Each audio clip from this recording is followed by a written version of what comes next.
मैं अशोक बुंदाड़े समता सैनिक दल का राष्ट्रीय निमंत्रण करके सामाजिक कार्य कर रहा हूँ। आज 26 नवंबर संविधान दिन के तौर पर पूरे राष्ट्र में मनाया जा रहा है। इस संविधान दिन की सभी भारतीय नागरिकों को शुभकामनाएं मेरे स्वयं की तरफ से और मेरे परिवार की तरफ से मंगलमय कामनाएं। 26 नवंबर यह पूरे राष्ट्र में संविधान दिन करके मनाया जाता है। आप सबको मालूम है कि 15 अगस्त 1947 को यह भारत कई सालों के गुलामी से, अंग्रेजों के गुलामी से स्वतंत्र हुआ। स्वतंत्र भारत की अपनी स्वयं की राज्य घटना हो, संविधान हो, ऐसा निर्णय लिया गया और इसीलिए 29 अगस्त 1947 को एक मसौदा समिति का गठन हुआ जिसके द्वारा संविधान निर्माण किया जा सके। उस संविधान निर्माण करने हेतु तैयार हुई मसौदा समिति के अध्यक्ष के रूप में डॉक्टर बाबा साहब अम्बेडकर को 29 अगस्त 1947 को चुना गया और फिर बाद में डॉक्टर बाबा साहब अम्बेडकर ने अथक प्रयास, कठिन परिश्रम और संघर्ष द्वारा भारतीय राज्य घटना निर्माण की और उसे 26 नवंबर 1949 को राष्ट्र को सौंपी। वह राज्य घटना, वह संविधान 26 जनवरी 1950 से इस देश ने स्वीकारा तथा उसे लागू किया और तब से इस देश, भारत देश की जो व्यवस्था है वह व्यवस्था संसदीय लोकतंत्र पर आधारित भारतीय संविधान के अंतर्गत भारत देश की जो शासकीय व्यवस्था है वो प्रगतिशील पथ पर चल रही है। हम देखते हैं कि इस 7 दशक के काल में भारत ने बहुत प्रगति की। कल अविकसित राष्ट्र आज विकसित दिशा के ऊपर बढ़ रहा है। इसका मुख्य कारण भारतीय संविधान है, क्योंकि उसी भारतीय संविधान के तहत यह राष्ट्र एक संघ तौर पर गणतंत्र लोकशाही की पद्धति के ऊपर आधारित यह राष्ट्र चल रहा है और प्रगति पथ पर कार्यरत है। आज राष्ट्र ने अनेक बुलंदियों को छुआ है। उसके पीछे निश्चित ही यहाँ का भारतीय संविधान कार्यरत है। हम देखते हैं कि डॉक्टर बाबा साहब अम्बेडकर को भारतीय संविधान के शिल्पकार कहा जाता है, क्योंकि उन्होंने रात दिन मेहनत लेकर ये संविधान तैयार किया है। उन्हें इस संविधान में प्रवेश हेतु बहुत कठिन परिश्रम करना पड़ा। जब संविधान निर्माण हेतु संविधान सभा का गठित हुआ था, उस वक्त एक भी सुश्रुतों का सक्षम प्रतिनिधि नहीं था। उस वक्त बाबा साहब बहुत चिंतित हुए और उन्होंने संविधान सभा में जाने का निश्चय किया और इसलिए वो पश्चिम बंगाल प्रांत से संविधान सभा में चुन के आए हैं और उसके बाद चुन के आने के बाद भी उन्हें संविधान सभा में आने हेतु कठिन परिश्रम करना पड़ा। यहाँ की जो व्यवस्था चलाने वाले जो लोग थे, जो ब्राह्मणवादी लोग थे, मनुवादी लोग थे, वे नहीं चाहते थे कि एक अस्पृश्य डॉक्टर बाबा साहब अम्बेडकर वह संविधान सभा में जाए तथा संविधान निर्माण करे। ऐसे उस लोगों ने बाबा साहब का विरोध किया। इतना ही नहीं, सरदार वल्लभ भाई पटेल ने भी कहा था कि मैं संविधान सभा के सभी दरवाजे और खिड़कियां बंद करके रखूंगा ताकि डॉक्टर बाबा साहब अम्बेडकर उसमें प्रवेश न कर सके। इन्हीं विरोधों के बावजूद भी डॉक्टर बाबा साहब अम्बेडकर संविधान सभा में गए। इतना ही नहीं तो वे मसौदा समिति के अध्यक्ष के तौर पर चुने गए और उन्होंने 2 साल 11 महीने और 17 दिन में भारतीय संविधान निर्माण किया। कहते हैं कि संविधान सभा में 7 लोग थे, माने मसौदा समिति में 7 लोग थे जिनके ऊपर संविधान निर्माण करने की जवाबदारी दी थी, लेकिन एकमेव डॉक्टर बाबा साहब अम्बेडकर एकमेव व्यक्ति थे जिन्होंने रात दिन मेहनत करके संविधान निर्माण किया। इसलिए उन्हें भारतीय राज्य घटना के शिल्पकार कहा जाता है। भारतीय राज्य घटना या जिसे संविधान कहते हैं, उनकी कुछ विशेषताएं हैं।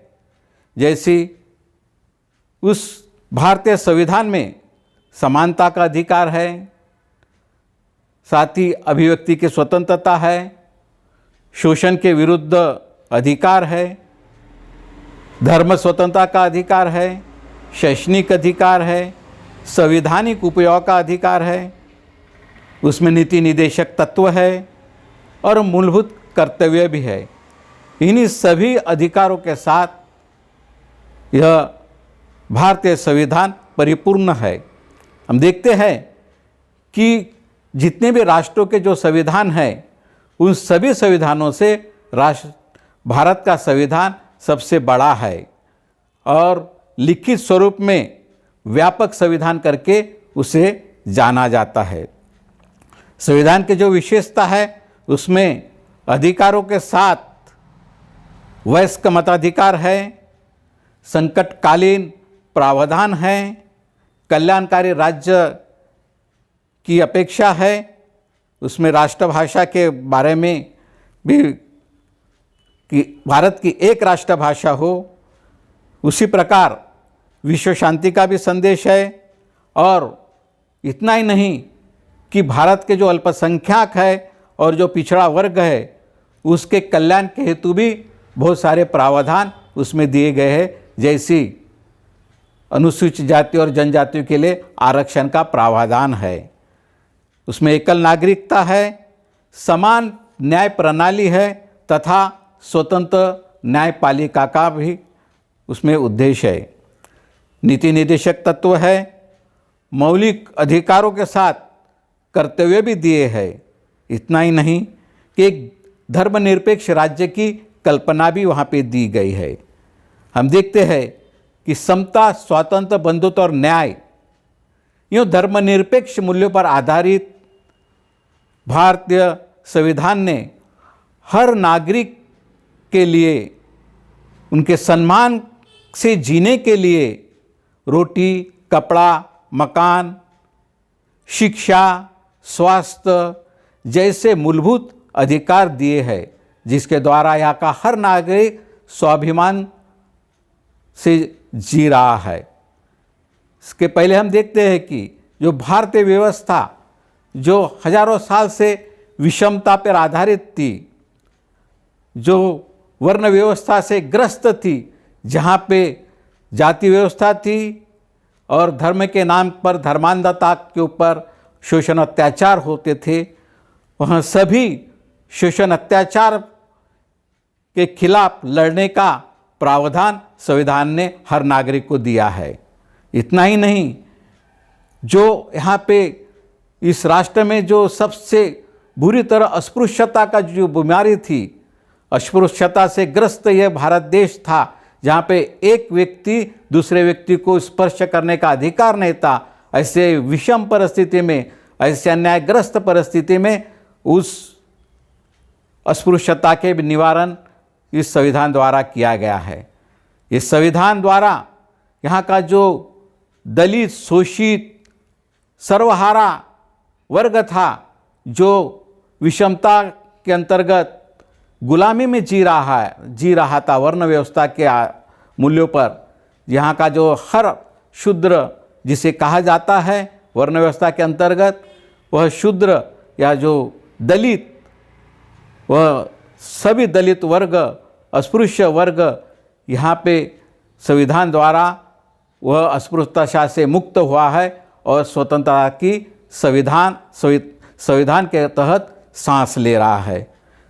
सिर्फ शूद्र ही नहीं, दलित ही नहीं, कि हाँ, भारत देश की जो नारी है, जिसे महिला कहा जाता है, वह महिला भी इस मनुवादी व्यवस्था में, वर्णवादी व्यवस्था में सबसे गौण समझी जाती थी। ढोर गवार पशुतुल्य नारी, ऐसा इस मनुवादी व्यवस्था में कहा जाता है। नारी को भी माने जानवर से भी तुच्छ और गौण समझा जाता है। उस नारी और महिला को भी एक समानता का अधिकार इस संविधान ने दिया है। हम देखते हैं कि जब से यहाँ संविधान लागू हुआ, तब से यहाँ की नारी स्वतंत्रता से जी रही है। सिर्फ स्वतंत्रता से जी नहीं रही कि उसने अपने प्रगति के बुलंदियों को भी छुआ है। हम देखते हैं कि भारत में स्वतंत्रता के बाद इंदिरा गांधी जैसी नारी यहाँ की पंतप्रधान बनी है। यह सिर्फ संविधान का ही कमाल है। संविधान के तौर पर ही यहाँ की नारी समानता की श्वास ले रही है और समानता से जी रही है और हर प्रगति की बुलंदियों को छू रही है। माने इस संविधान ने नारी को भी समानता का अधिकार दिया है। यहाँ की जो व्यवस्था थी, जो पुरुष प्रधान व्यवस्था थी, इस पुरुष प्रधान व्यवस्था में नारी को तुच्छ कहा जाता था, लेकिन उस पुरुष प्रधान व्यवस्था को नकार कर, उस विषमतावादी व्यवस्था को नकार कर, यहाँ की वर्ण व्यवस्था को नकार कर, यहाँ की समता पर आधारित, समानता पर आधारित, बंधुत्व पर आधारित एवं न्याय पर आधारित ऐसी व्यवस्था यहाँ पे संविधान द्वारा निर्माण हुई है। और एक संविधान द्वारा एक कल्याणकारी राज्य की भी यहाँ पे कल्पना की गई, जो नीति निर्देशक तत्व के अंतर्गत यहाँ भारत देश कल्याणकारी राज्य के ऊपर प्रदर्शन करे, यह अपेक्षा की गई है। हम देखते हैं कि जो बाबा साहब ने कल्याणकारी राज्य की जो कल्पना की थी, वह कल्याणकारी राज्य की कल्पना संविधान द्वारा उन्होंने अंतर्भूत की थी। जो संविधान के जो मूल्य है, जिसे संवैधानिक मूल्य कहते हैं, समता, स्वातंत्र्य, बंधुत्व, न्याय, यह मूल्य डॉक्टर बाबा साहब आम्बेडकर कहते हैं कि ये जो मूल्य है समता, स्वातंत्र्य, बंधुत्व, ये मैं फ्रेंच क्रांति से नहीं लिया। ये सभी मूल्य मैंने समता, स्वातंत्र्य, बंधुत्व, न्याय और ये मूल्य मैं इसी देश के तथागत गौतम बुद्ध के तत्व प्रणाली से लिया हूँ। क्योंकि तथागत गौतम बुद्ध के तत्व प्रणाली में, उनके सिद्धांतों पर ये समता, स्वातंत्र्य, बुद्ध और न्याय, यह मूल्य निहित थे। वहीं से ये मूल्य मैं संविधान में डाला हूँ। यह बाबा साहब ने स्वयं संविधान सभा में भाष्य करते हुए बताया है। बाबा साहब कहते हैं, माने बाबा साहब इस संविधान के संबंध में चेतावनी देते हुए भी कहते हैं कि किसी भी राष्ट्र का संविधान चाहे कितना भी अच्छा हो, लेकिन अगर वो चलाने वाले अगर गलत हो तो संविधान भी गलत हो सकता है। अगर संविधान बुरा भी हो लेकिन चलाने वाले अगर अच्छे हो तो संविधान भी अच्छा हो सकता है। ये बाबा साहब ने संविधान समर्पित करते हुए चेतावनी दी थी। बाबा साहब और कहते हैं कि संविधान द्वारा हमने राजनीतिक अधिकार दिया है, लेकिन जब तक सामाजिक और अधिकार हम प्राप्त नहीं कर सकते, भले सामाजिक अधिकार मिला है, लेकिन जब हम आर्थिक अधिकार जब तक प्राप्त नहीं कर सकते, तब तक यह संविधान उतना महत्वपूर्ण नहीं रहेगा। इस संविधान द्वारा सामाजिक, राजकीय ही नहीं तो आर्थिक भी समानता हमें निर्माण करना है। और इस आर्थिक समानता निर्माण करने के लिए हमें यहाँ जो कल्याणकारी जो व्यवस्था है उसे हमें अपनाना पड़ेगा, उसे कार्यान्वित करना पड़ेगा। जो भी कल्याणकारी योजनाएं हैं उसे लागू करना पड़ेगा। हम देखते हैं कि यहाँ पे माने भारत का राज्य और केंद्र शासित प्रदेशों का एक संघ भारत, जो संपूर्ण प्रभुता संपन्न समाजवादी धर्मनिरपेक्ष लोकतांत्रिक गणराज्य है, जिसमें संविधान प्रणाली की सरकार है। ये संविधान प्रणाली की जो सरकार अपेक्षित है कि वे यहाँ की जनता को जो अधिकार दिए हैं संविधान द्वारा, उस अधिकारों का वे वहन करे। उस अधिकारों को लाभान्वित करने के लिए हर भारतीय नागरिक को संविधान का जो संविधान द्वारा प्राप्त अधिकारों को लाभान्वित करने के लिए प्रयासरत रहे। इतना ही नहीं, जनता का भी यह अधिकार है, जनता का भी कर्तव्य है कि संविधान द्वारा जो हमें कर्तव्य बताए गए हैं उस कर्तव्य का हम पालन करें।